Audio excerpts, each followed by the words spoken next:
안녕하세요. 스킬틀입니다. 다시 실크의 기초로 돌아왔습니다. 앞으로 당점과 스트로크이라는 주제를 가지고 몇 편에 걸쳐서 여러분들과 이야기를 나눠볼 텐데요. 각각의 당점이 가지고 있는 이제 고유한 회전 성질을 우리가 이해하고, 그다음에 두 번째는 그 회전 성질을 계속 유지시키거나 아니면 다른 회전의 형태로 변화시키는 데 필요한 스트로크의 요소들에 대해서 우리가 또 이해해야 되고요. 그리고 충돌이라는 현상, 우리가 3쿠션을 치는 한은 피할 수 없는 숙명적인 것들인 거죠. 두께 충돌이라든가 쿠션 충돌을 통해 만들어지는 분리와 반사의 모델들을 우리가 이해를 하고, 그리고 또 그걸 실제적으로 구현해 보는 것까지 이렇게 내용을 담아서 여러분들과 함께 진행을 해 보도록 하겠습니다. 제가 이제 계속해서 여러분들한테 말씀드리는 내용들 중에 운동이라는 건 감각으로 하는 거다 라는 말씀을 많이 드리죠. 그리고 그 감각의 형태는 이미지화 해야 된다라는 말씀을 많이 드리는데, 그게 이제 무슨 말인지 또 막연하게 들리시는 분들도 많이 계실 거예요. 그래서 우리가 어떤 이미지를 가지고 공을 쳐야 되는지 이런 부분들에 대해서도 이번 당점과 스트로크를 진행하는 과정에서 다양한 형태의 우리 공의 운동의 모습들을 제가 보여드림으로써 여러분들이 공을 치시면서 이런 이미지들을 내가 그려봐야 되겠구나 라는 그런 생각을 하실 수 있게끔 이제 그렇게 좀 안내를 해 드리도록 하겠습니다. 자, 그럼 바로 본론으로 들어가도록 하겠습니다. 자, 제가 여러분들 이해를 돕기 위해서 여기 이렇게 공을 하나 그려놨습니다. 보이시죠? 네, 이 공을 우리가 지구라고 생각을 하시는 거예요. 그러면 정가운데 적도선을 기준으로 위아래로 북이 남이 20도 정도의 선을 그리실 수 있고요. 그 다음에 좌우선을 기준으로 서경 동경 해서 경도선을 그리실 수가 있겠죠. 경도선은 한 40도 간격으로 이렇게 그리시고 나면 총 이렇게 9개의 영역이 나오게 됩니다. 근데 그 9개의 영역들 중에서 정가운데의 영역에 경계선들과 접하는 원을 하나 그리시면 이렇게 파란색 원이 하나 나오게 되겠죠. 요 원을 이루고 있는 요 선을 갖다가 우리가 관성 모먼트다라고 얘기할 수 있습니다. 그래서 이 관성 모먼트의 안쪽에 해당하는 영역은 우리가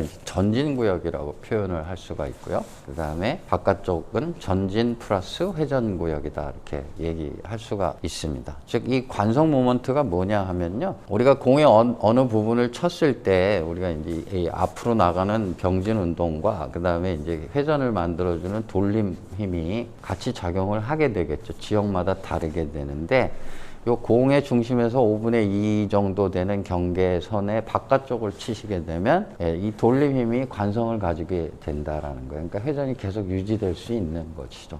반대로 안쪽을 치시게 되면 회전이 발생되기는 하지만 그 회전이 얼마 못 가서 이제 소멸되게 되는 지역이다라고 이렇게 이해를 하시면 되겠습니다. 자, 그래서 우리가 이제 이 공의 정중앙 부분을 Q로 쳤다 라고 이렇게 가정을 하면 공이 어떤 운동을 하느냐, 이제 우리가 스탑볼을 지난 이제 실크의 기초에서 했기 때문에 아마 여러분들 다 아시겠죠. 그래서 Q가 와서 공의 정중앙 부분을 건드리게 되면 처음에는 멈춰서 있던 공이 움직이기 시작했기 때문에 그냥 미끄러져 나가는 형태가 되겠죠. 근데 이제 바닥에서 마찰력이 발생을 하다 보니까 마찰력과 공의 진행 방향은 반대 방향이 되잖아요. 그래서 마찰력이 발생하다 보니까 공에는 어떤 현상이 일어나게 되면 속도가 줄어들게 됩니다. 공의 속도, 감속이라는 현상이 일어나게 되죠. 마찰로 인한 저항 때문에. 그래서 그 감속이 어느 정도 진행되다 충분한 정도의 감속이 진행되고 나면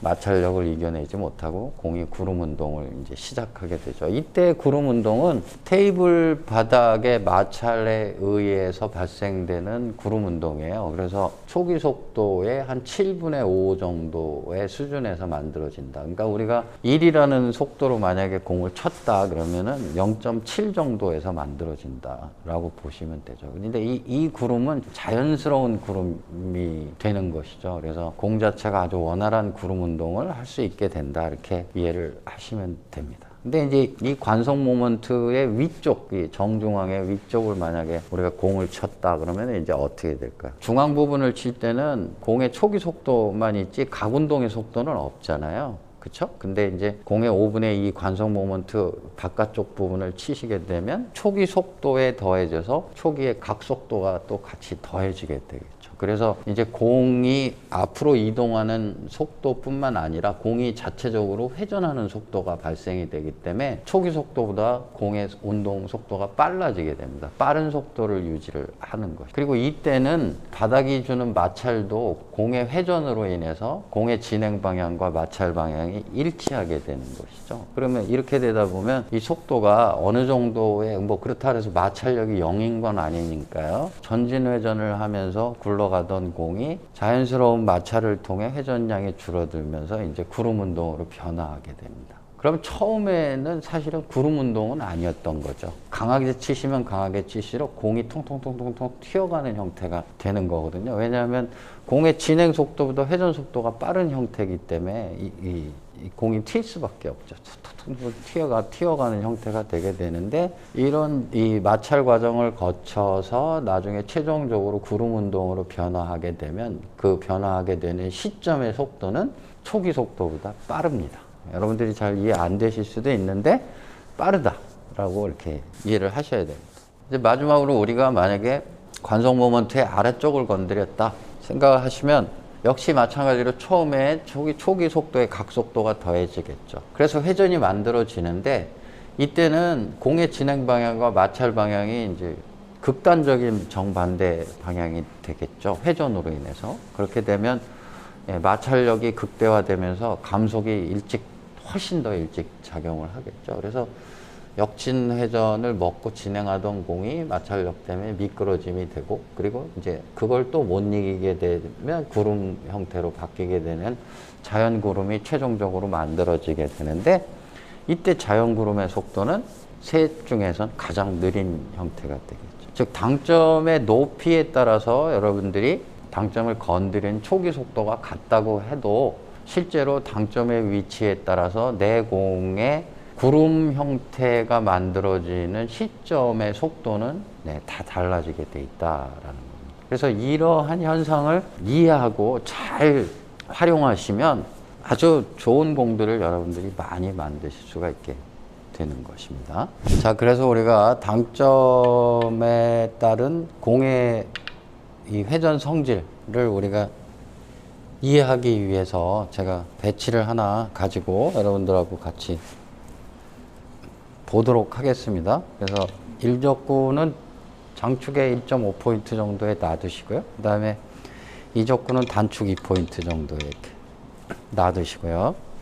그 다음에 내공은 1족구하고 일직선 형태인데 그 일직선의 중간 이게 지나오다 보면 여기 초구 포인트가 있다 이렇게 보시면 돼요. 그럼 각도로 보면 15도가 조금 이제 넘는 각도가 될 거예요. 이렇게 놔두시면 되게 어렵게 느껴지는 배치가 되실 겁니다. 여러분들이 다. 그래서 앞돌리기 대회전도 쉽지 않고요.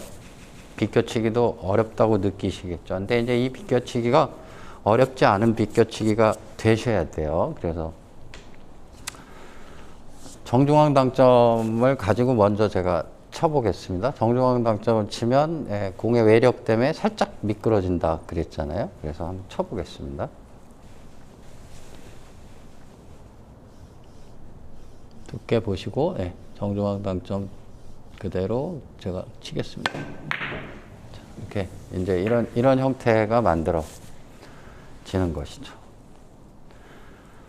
자, 제가 쳐서 지금 보여드렸는데 어떻게 쳤는지 잘 아시겠습니까? 지금 영상 보신 것 갖고는 잘 모르시겠죠? 자, 요걸 한번 보십시오. 그러면 공의 운동이 어떻게 이루어졌는지 이해가 되실 거예요.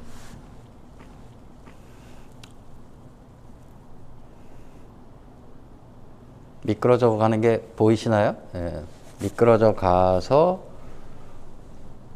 공 거의 1족구를 다 간 순간부터 구름이 만들어지는 모습이 보이셔야 됩니다. 보이시나요?